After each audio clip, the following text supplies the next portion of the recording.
Have you felt a quiet, unsettling disconnection from the life you once knew? As though the structures that used to define you, your routines, your roles, even certain relationships, have slowly loosened their grip, leaving behind an emptiness that logic cannot explain away.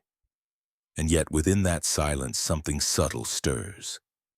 A faint inner voice that refuses to disappear. It whispers, "Keep going." What if this inner unraveling is not your failure, but your passage? What if this sense of disorientation, this deep misalignment you feel is not an ending, but the beginning of something sacred?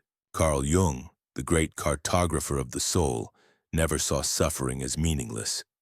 He understood it as a symbolic initiation, an alchemical fire that refines rather than destroys. When the outer world begins to lose its certainty, when what once mattered no longer carries weight, Jung would say this is often a sign that the soul is rising from the depths of the unconscious, reclaiming its rightful place. You are not broken. You are awakening. The pain, the loss, the loneliness, these are not signs of dysfunction. They are signs of transition. As Jung famously wrote, there is no coming to consciousness without pain. So if your former self feels as though it is dissolving, understand this clearly. You are not falling apart. You are falling inward toward truth. This is not chaos. This is confirmation, a sacred invitation to return to what is most real within you. And if these signs have begun appearing in your life, they have not arrived by accident. Your soul is speaking. Today we begin exploring the signs Jung urged us to pay attention to. Signals that the soul is no longer dormant but stirring. When the soul begins its ascent, it rarely arrives with peace or clarity. More often it enters as disruption, as confusion that tightens around the heart, as emotional turbulence that unsettles the ego. It does not feel like bliss. It feels like discomfort with everything that once felt familiar. Jung understood this not as collapse, but as sacred rupture, the necessary breaking that comes before renewal. This is not a breakdown. It is the first tremor of a breakthrough. You are not shattering. You are shedding. What you are shedding is the version of yourself built to survive, to please, to perform. And what rises in its place is not failure. It is your shadow. In Jungian language, the shadow is not a dark monster lurking in the psyche. It is the hidden dimension of your truth, the unlived life, the emotions you learn to silence. Fear, anger, envy, desire, yes, they live there. But so do courage, sensitivity, creativity, and the authentic voice that was buried long ago. The danger is not the shadow itself. The danger is refusing to see it. Because what remains unconscious does not disappear, it governs us from below. Jung warned that until you make the unconscious conscious, it will direct your life, and you will call it fate. When you feel torn between who you were and who you are becoming, when your life no longer fits the way it once did, this is the first sign. It is often triggered by a rupture, betrayal, loss, illness, or an existential crack in the carefully arranged world you built. But what is really collapsing is the illusion that you could be whole without self-awareness. The persona, the mask you learn to wear to belong, is beginning to dissolve. And what emerges from beneath is not madness, but authenticity. You may notice yourself withdrawing from conversations that once energized you. You may feel exhausted by small talk, uninterested in routines that once felt normal. Silence begins to feel more nourishing than noise. This is not regression. It is awakening. The outer world starts to feel foreign, not because you are lost, but because you are no longer willing to lie to yourself. And yes, it hurts. Awakening always does. Jung believed that growth arises through the tension of opposites. The ego seeks safety. The soul seeks truth. When these two forces collide within you, friction ignites transformation. The inner conflict you feel is not pathology. It is the birth cry of the self. The deeper, older self that has waited beneath layers of conditioning now begins to rise, demanding space. And that rising feels like chaos because everything built upon the old identity must eventually fall. But what feels like death is only death to illusion. As Jung wrote, "In all chaos there is a cosmos, in all disorder a secret order. That hidden order is your becoming." The psyche strips away what no longer serves, not to punish you, but to purify you. So if you feel as though you are coming undone, trust the unraveling. You are not descending, you are crossing a threshold.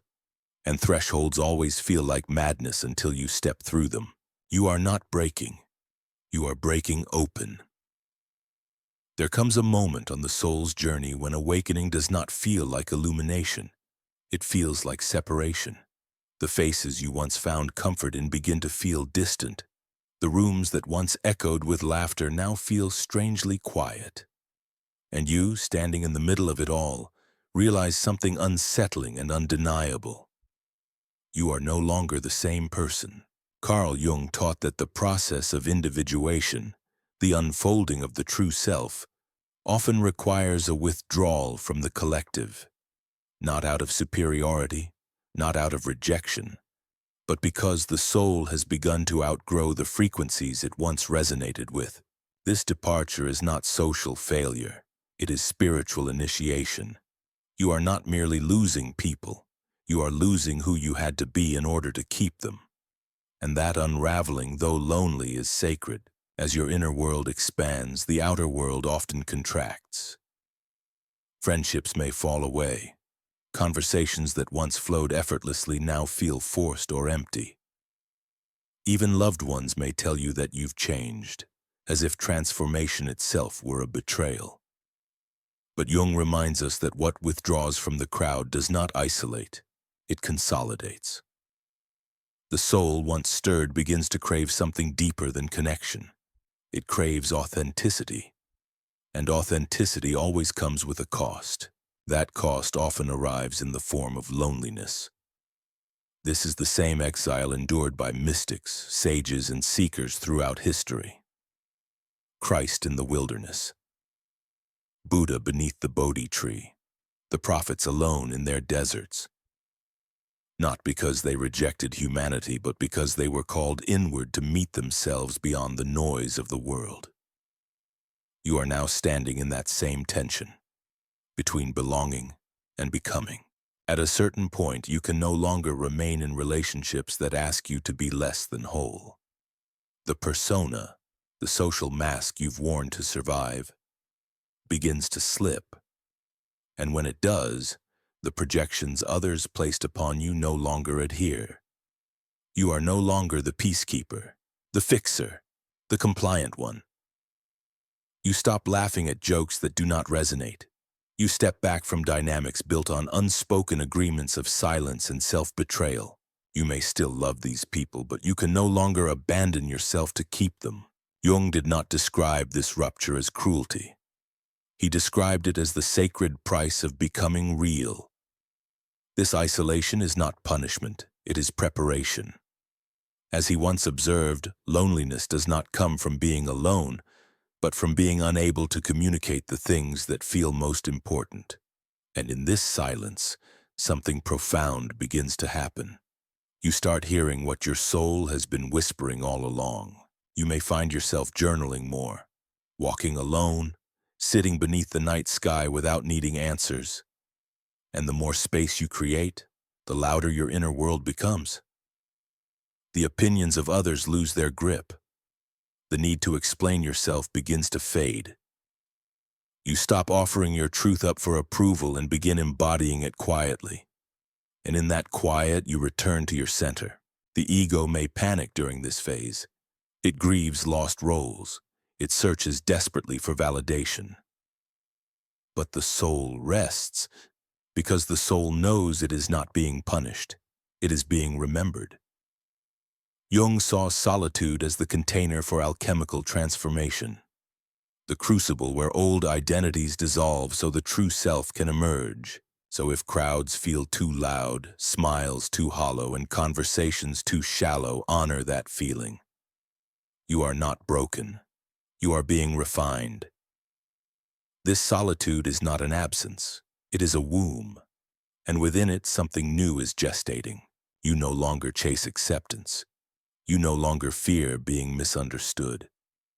As Jung taught, the privilege of a lifetime is to become who you truly are, and becoming yourself requires walking away from systems, roles, and relationships that were never built to contain your full truth.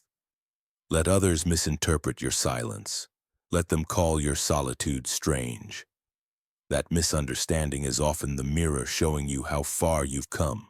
When you no longer need to be seen in order to feel seen, you have entered the true domain of the self.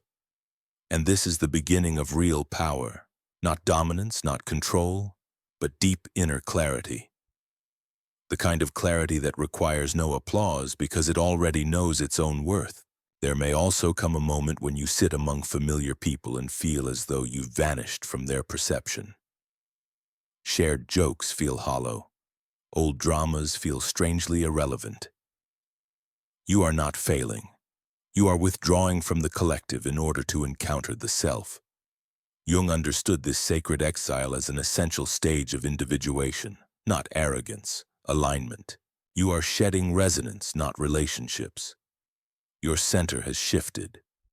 And because of that, you no longer orbit the same energies you once called home. This detachment is not coldness. It is clarity. The soul refusing to keep feeding illusions for the sake of inclusion. The loneliness you feel here is not a punishment. It is initiation. Just as every archetypal hero faces solitude before revelation, you too are entering a sacred silence. In this space, the self begins to speak without distortion. Your truth grows audible. Your need for approval dissolves. And although it aches, this ache is not emptiness. It is expansion. When people fall away, when circles close, when conversations dry up, the unconscious is clearing space for alignment. Jung warned that relationships rooted in projection and ego roles cannot survive individuation. When you stop playing the role others depended on, they may leave. Let them. The roles are ending, and in their place something honest, grounded, and unmistakably you is beginning to breathe. The misunderstanding you now face is not a mistake. It is the soul reclaiming its authority. Your belonging is no longer external. It is internal, rooted, whole. And when the world no longer recognizes you clearly, it is often because you are finally seeing yourself.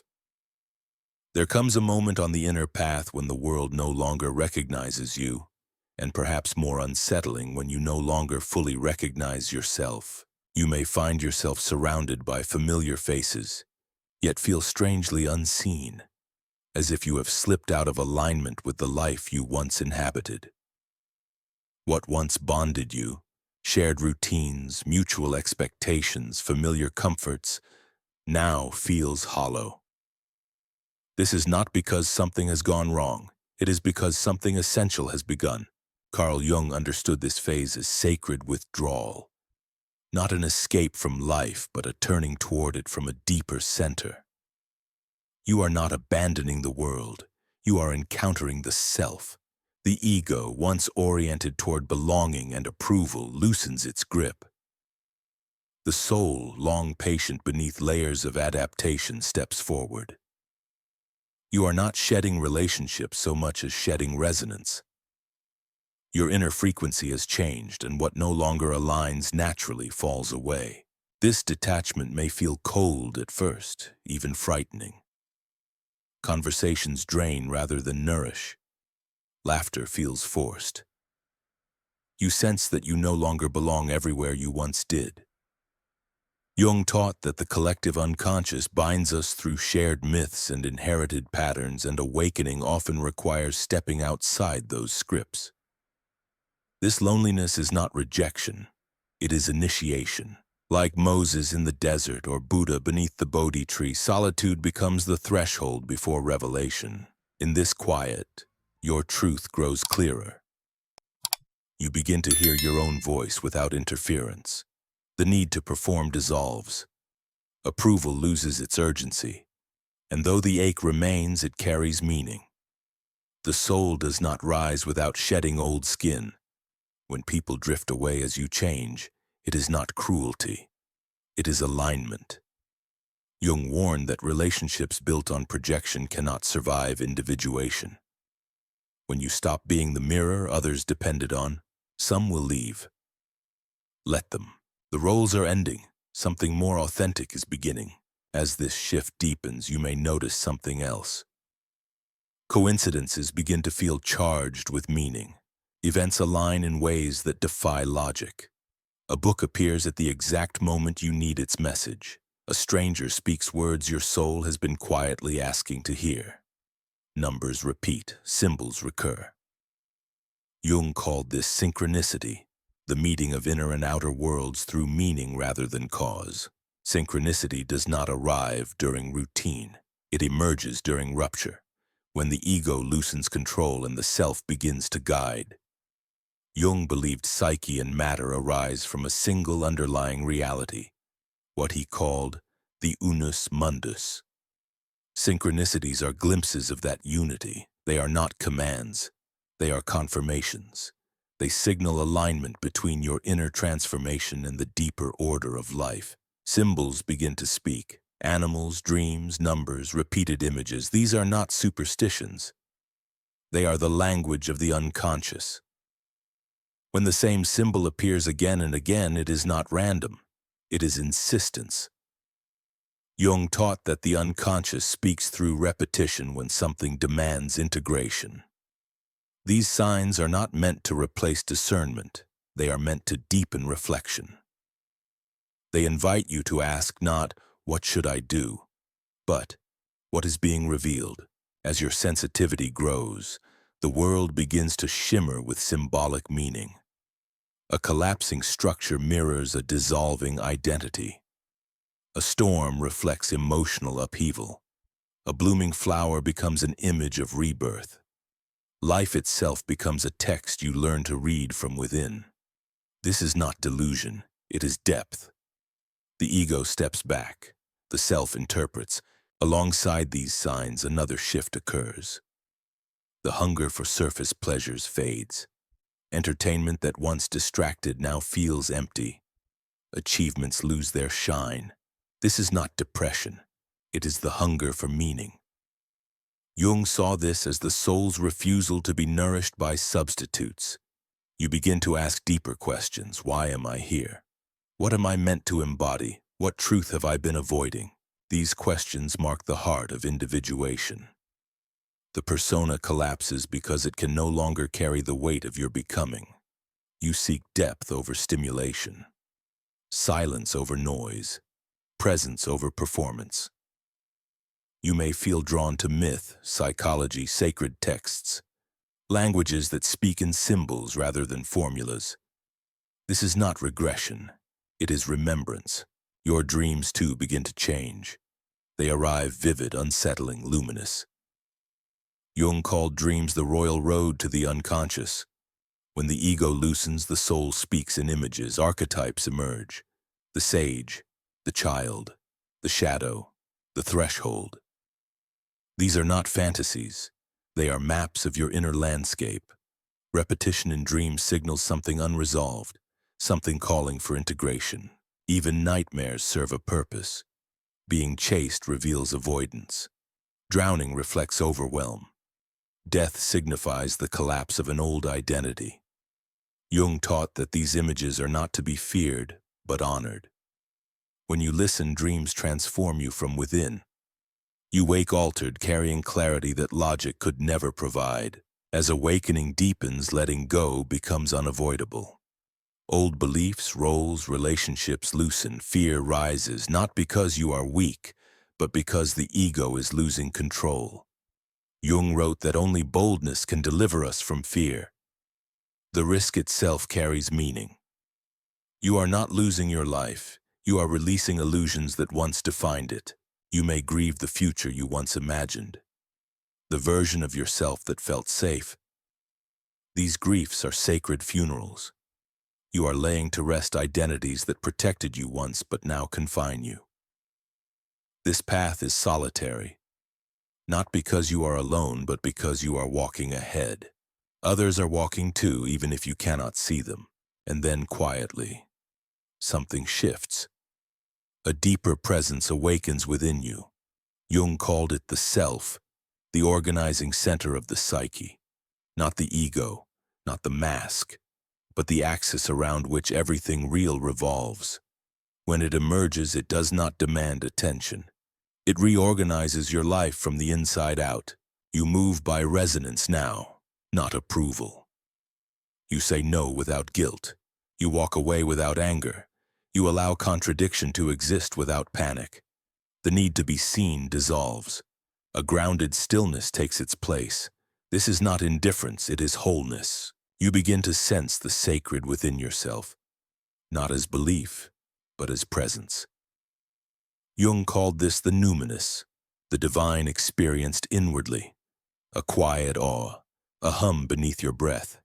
You stop seeking meaning outside yourself and recognize it rising from within.